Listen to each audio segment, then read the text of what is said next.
வாழ்க்கையில் உறவுகள் நிரந்தரமாய் நிலைக்கும் என்று எண்ணினேன். அந்த எண்ணங்கள் பொய்யானதே. வாழ்ந்திடும் நாட்களுள் நிலைத்திடும் ஓர் உறவு என்பதை நான் நித்தம் புரிந்து கொண்டேன்.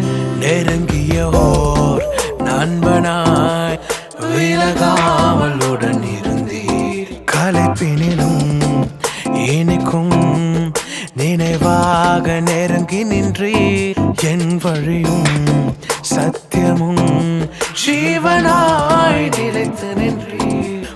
வசனம் தீபமாய் என் பாதைக்கு வெளிச்சம் தந்தீர். இணைந்தே